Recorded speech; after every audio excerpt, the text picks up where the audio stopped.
Good morning, everybody, and welcome to today's presentation. We'll give it another minute or so to see if anybody else is going to tune in, and then we will get started with today's presentation about love.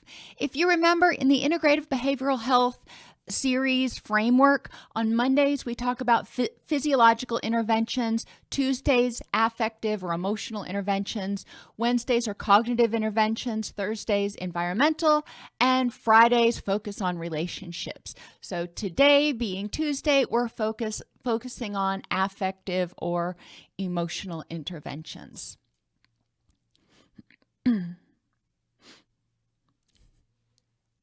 I'd like to welcome everybody to today's presentation of Integrative Behavioral Health. I'm your host, Dr. Dawn Elise Snipes, and today we are talking about love. Love is one of those emotions that can be really helpful in our recovery. When we talk about love, we're talking about loving others. We're talking about loving ourselves. We're talking about loving the universe, loving the little bunny rabbits and the sunrises, and this sense of love and appreciation of the things that are in existence in our life. So I want you to get past the narrow notion of love as a feeling that you have exclusively for someone else. And let's think about love as a much broader concept. There are a lot of things that characterize love. If you go into the Bible, there are lots of different definitions of love. If you go into the research, there's lots of different definitions of love. So I came up with, you know, I love my mnemonic devices. The mnemonic device for love that we're going to talk about today is accept, faith. And acceptance and faith are both important in love. And I want you to think about what that means and how it can improve your health and mental health, how it can help you focus on the things that, using your energy for the things that are important to you instead of getting distracted by the things that you either cannot change or that maybe nuisances, maybe annoyances, but really aren't going to have that much of an effect on your life in the long term. So let's talk about the first one in accept is attentive. When we love someone, something, it's important to be attentive. Now let's talk about loving ourselves. We need to be mindful and attentive to our own needs, wants, feelings. We need to be aware of what we need, and we need to be kind to ourselves, doing for ourselves what we would want others to do for us, not waiting for somebody to come around and give us a massage, or waiting for somebody to come around and tell us that we are good enough and smart enough and people like us. You know, thank you, Stuart Smalley. But being attentive to our needs and being our own best friend, that can help us out a lot, because not only does it improve our self-esteem, but it also reduces stress because we are feeling like we are able and willing to meet our own needs. So we aren't dependent exclusively on other people for meeting those needs. Being attentive in relationships with others is also important. Relationships, and again, if you don't pay attention to yourself, you're going to really not know what you need. And that relationship, if you want to think about it that way, is going to kind of dissolve. You'll be on autopilot. And then you'll wake up one morning and go, well, what do I like? What do I want to do? Same thing in relationships with other people. It's important to be attentive in your relationships. They require nurturance. They require time. They require energy. So it's important to identify the relationships other than the one with yourself that are important in your life so you can devote energy towards those things. Instead of being angry or frustrated with somebody that is not in your list of people who are important in your rich and meaningful life, how could you use that energy instead to nurture the positives in your life instead of addressing the negatives? And sometimes we have to do that. Being attentive in our relationships means using people's love languages. When you're talking about being attentive to yourself, using your own love languages. When you're talking about enhancing love in relationships with other people, friends, family, whatever, using their love languages. Paying attention to their needs, not just assuming that they're there or taking them for granted. When we're attentive, we're nurturing, we're building, we're keeping our finger on the pulse of that relationship, so to speak. And that's always good. We're keeping up on our annual maintenance, if you want to think about it like a car. Love is content. It doesn't envy. And this comes from that abundance mentality. When we love others, we can be happy for them when they have successes. We can be happy for ourselves when we have successes. We are content with what is going on in our life. We love our lives. And it's important, and when we talk about optimism and hardiness and things like that, it's important to recognize the things that are awesome about you. Instead of saying, when we're talking about self-love, instead of saying, if I were only like this person, if I only had what this person has, looking at yourself and saying, look at all the things that I do have and how awesome that is. Being content with who we are. That doesn't mean that there's not room for growth. There's always room for growth. But loving ourselves for who we are as we are in the moment. Paying attention to envy. Envy represents a threat. If you are envious or angry at somebody for having something you want, then you want to really look at where that dynamic is coming from.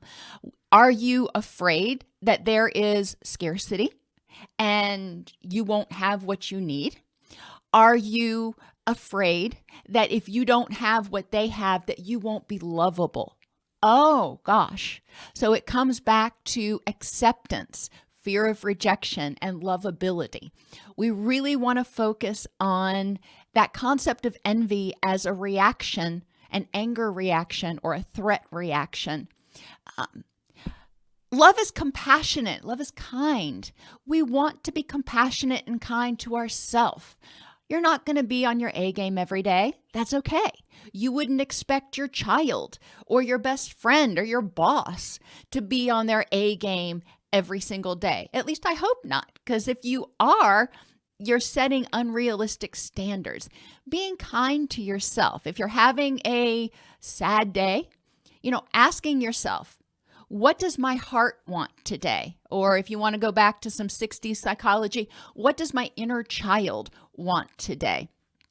Being compassionate with yourself, not viewing it as gluttony, not viewing it as silly or stupid, but recognizing that we need to love ourselves. We need to be kind to ourselves. And if we love ourselves, we are going to be kind. They kind of go hand in hand. So love is kind. We want to be compassionate and kind to other people, recognizing that they make mistakes, just like we make mistakes. We are not perfect. Does that mean we are unlovable? No. When we love people for being themselves with all of their faults and foibles and all. Being compassionate and kind to them when they're having a bad moment, to ourselves when we're having a bad moment. And all of this can be extrapolated to the universe too. How can you be compassionate and kind to the animals and the plants and the earth and all that stuff? But, it could get a little bit too theoretical if I go down each one of those different paths. So I'm going to stick with loving ourselves and loving others for the most part in this presentation. The next part of love is being empathetic, validating, and responsive. They all kind of are sort of synonymous of one another.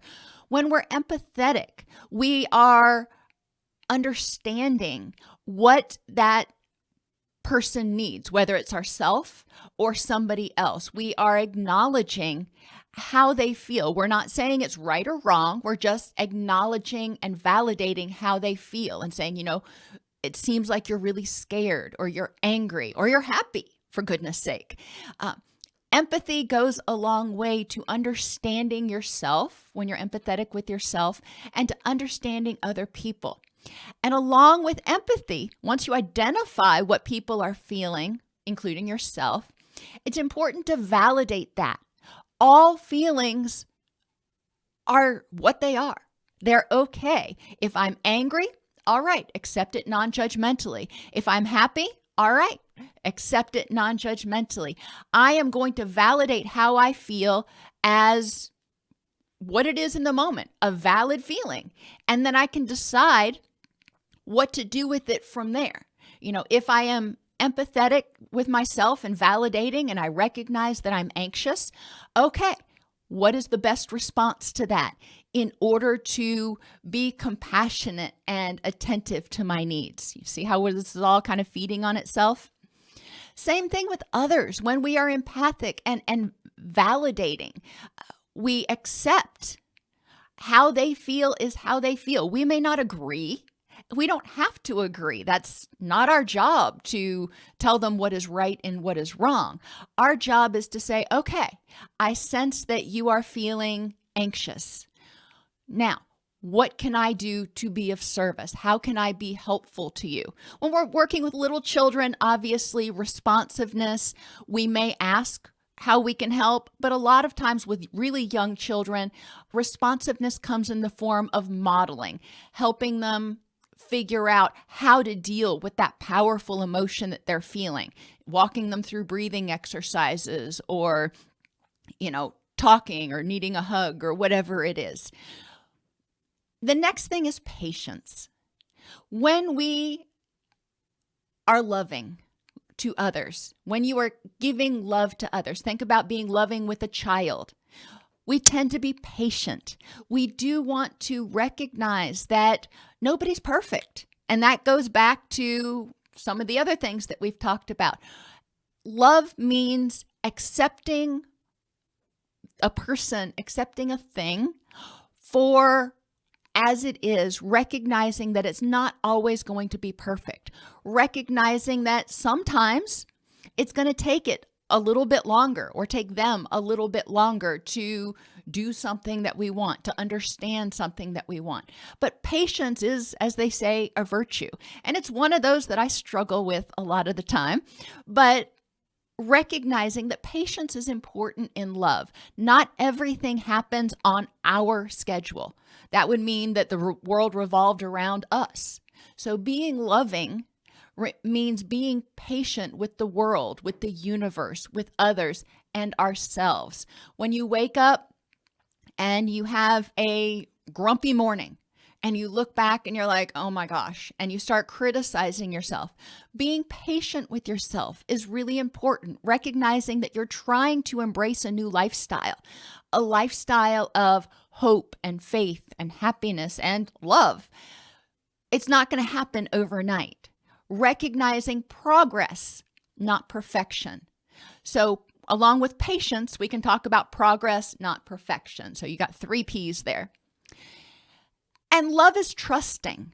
Now, that doesn't mean trusting blindly, but love is being willing to trust yourself, being willing to trust your gut, your spidey senses, learning to pay attention, being willing to develop trust with other people. Now, we don't want to just randomly trust everybody and everything just at the drop of a hat. That's not safe. I'm not saying doing that. But if you have a certain amount of trust that good people will do the next right thing, if you have a level of trust, and that can kind of go along with faith, it's important to be able to trust in your environment, trust in yourself. One of the things that we've talked about a lot in terms of a catalyst for distress is a lack of a sense of safety. And when you don't trust anybody, when you don't trust your environment, when you don't trust yourself, it's almost impossible to feel safe. When you trust, you can feel safe. When you trust the people and things that you know to be trustworthy, it helps establish that connection and build upon the love. So that is accept. That's the first part of the mnemonic. So accept stands for be attentive, content, compassionate, empathetic, patient, and trusting. Now, the second half is faith. So we're going to accept faith. The next thing that we're talking about is forgiving. The F stands for forgiving. And I've said it in several other different permutations so far today, but we must be willing to accept that nobody's perfect. We're not perfect. In order to love ourselves, we don't need to be perfect. And when we love, when we do nice things for other people, when we do nice things for ourselves, when we do nice things for other, for animals, they're, four-legged people in my book, but whatever. It enhances oxytocin. You don't necessarily just have to touch other people. You don't necessarily have to hug other people in order to enhance oxytocin. When we do things that are pro-social, including forgiveness and acceptance and compassion and patience, it actually enhances our levels of oxytocin. When oxytocin goes up, anxiety chemicals tend to go down. We tend to feel more positive, more connected, more supported. Forgiveness is a hard one because a lot of people think forgiveness means acceptance and condoning what happened, and it doesn't. Forgiveness means saying, all right, what happened, happened. It was a mistake. It wasn't perfect, whatever. What happened, happened, and I'm going to choose not to lock up a bunch of my energy. I'm going to choose not to continue to give my energy to that memory, to that issue. I'm going to learn from it. I may protect myself, but I'm not going to continue to hold on to anger and resentment and tie that energy up in the past because it's not helping me. Forgiveness means saying that issue, dwelling on it is not going to change it, and dwelling on it is not worth my energy. That's kind of the crux of forgiveness. Again, it doesn't mean you're saying it was right or that you agree with it. You're saying that you are not going to allow it to have power over you or to drain your power and energy. Awareness goes along with some of these others, but being aware means being aware, being mindful of how we feel, how we think, and the impact of our thoughts, our feelings, and our actions on each other. Being aware of what's going on in you, being aware and attentive to what you need. But awareness is also true for other people. We need to be aware of our impact on them. Are we being a positive impact on our environment, on our world, on our friends? We need to be aware of their impact on us. How does that happen, and what can we do to create the relationship that we want? That may be setting boundaries. There are things that we may do. Not every person is able to be in a completely healthy relationship. That doesn't mean you don't love them, but it means you need to be aware. Sometimes people you love, you have to set boundaries with for your own health and happiness. Awareness is important. Again, awareness of your thoughts, feelings, behaviors on yourself, being aware of how what you do impacts how you feel. That's part of being loving, because then you can adjust those things as needed in order to make sure that you are taking good care of yourself. When you love something, if you love your car, you're going to go out and you're going to wash it and you're going to take care of it and you're going to take it to the mechanic when it's needed and you're going to dote over it. My daughter's boyfriend loves his car. So, that's the analogy that I have for right now. Well, when you love yourself, you need to be aware of your personal needs and dote over yourself. Be attentive. Awareness is knowing what needs to be done, or being willing to be aware of what needs to be done. And being attentive means actually taking steps to attend to those issues. Inspirational is also another characteristic of love. When we are in loving relationships, when you love yourself, It can be encouraging. You can feel stronger. You can feel more empowered when you are in loving relationships with other people. And remember, we're talking about friends, family, not just significant others. When you're in loving relationships with other people, it can feel very inspirational because you can see hope and faith and courage and all kinds of wonderful stuff in them. But you also feel, because of that love, you feel that connection, you feel that support that's like the wind at your back that says, okay, you've got this. So you can be inspired to step outside of your comfort zone. You can be inspired to do things that you may have been scared to do before because you've got those loving relationships. Love can do a lot. Truth and honesty. And, kind of going along with trusting, we need to be truthful and honest in order to be able to trust one another. If you can't have one without the other. And in loving relationships, we are truthful and honest about our thoughts, feelings, wants, needs. Now, not brutally or mean truth, meanness, meanly, whatever. We're not ugly about it. But we do state our opinion. We live authentically. And we state what we need. We identify our feelings and our beliefs. If we don't do that, then people don't know what we want. People can't mind read.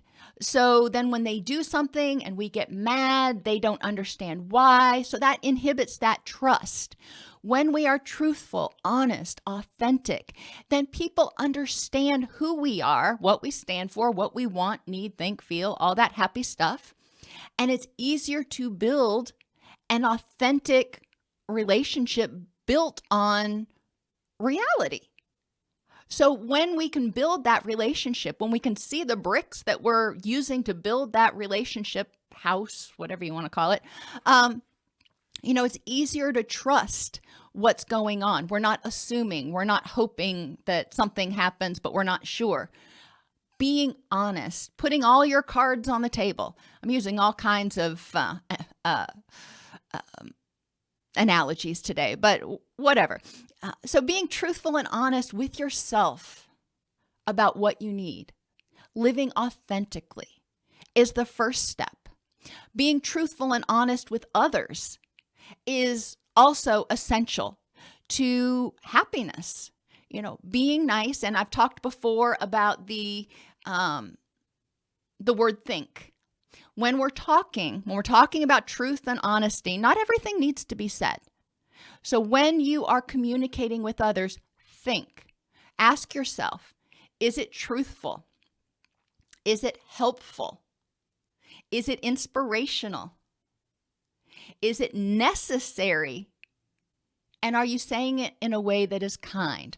Sometimes there are things that are very truthful and maybe even helpful, but not necessary. Maybe you have a different way of doing something than somebody else. Well, if their way gets it done, is it necessary to criticize their way? Or is it better to just accept that they do it differently? So when we're being truthful, we need to make sure that we remember to think. Is it truthful, helpful, inspirational, necessary, and kind? And finally, love is humble. It doesn't boast.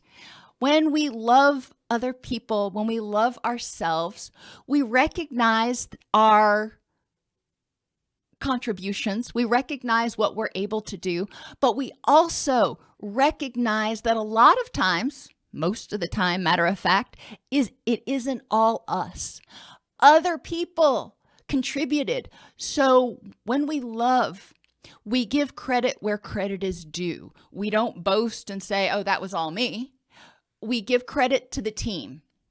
Think about a quarterback on a winning team is hopefully not going to say, oh, well, I was the reason we did this. They would recognize the importance of the contributions of everybody, from the trainers all the way, and the coaches all the way to the linemen and, themselves. It's important that we recognize everybody that participated and give credit where credit is due. People feel loved and appreciated when you notice their contributions. Well, and you will feel noticed and appreciated and loved when you notice your own contributions, when you look and you go, I did that, or I contributed to that. It's going to help you feel good about yourself. And again, going back to not boasting, recognizing to strengthen that love net, if you want to think about it that way, recognizing the impact of other people. I graduated, college, I got my doctorate. That's great. However, I couldn't have done it without the support of my husband. I couldn't have done it without the support of my family, or without the support of them as I went through school. There were a lot of things that they gave to me or helped me with throughout the years that helped me get to where I was. It wasn't all me. And it's important to thank people for their positive contributions, which kind of goes back to being attentive in relationships, recognizing the positive impact that other people have. It may not be proximal. It may not be something that they did in this particular instance, but like my family, for example, they didn't help me pass my final exams. However, they helped me get through school. They provided an environment where I was able to learn. They were supportive of my choices. And, so there was a lot that they did over the 28 years leading up to my graduation that helped me get to where I was. And I probably wouldn't have been able to do it had they not been there. So that's what we're talking about with love, is really appreciating others, appreciating ourselves and our own contributions. And remember, love does not just apply to people. We can be attentive to the world. What does this earth give you that helps you out, that helps you feel safe, that helps you meet your needs? I mean, you can farmland and animals, and animals may make you happy, and farmland gives you food. So loving the earth can give you something else to love. And the nice thing about the earth is it's typically, easier to figure out and trust than people sometimes. But recognizing that love is all around you. And I know I sound very new agey today, but if you step back and really embrace this notion of love and look at the world, trying to see what you love that's out there and how other things love or nurture you, can really help you feel connected to yourself, the world, and other people. That can help you feel less anxious, more content, and obviously, hopefully happier. Everybody, have an amazing day. Have an amazing week. And hopefully I will see you here tomorrow when we are talking about optimism and hardiness. So it'll be another day of positivity.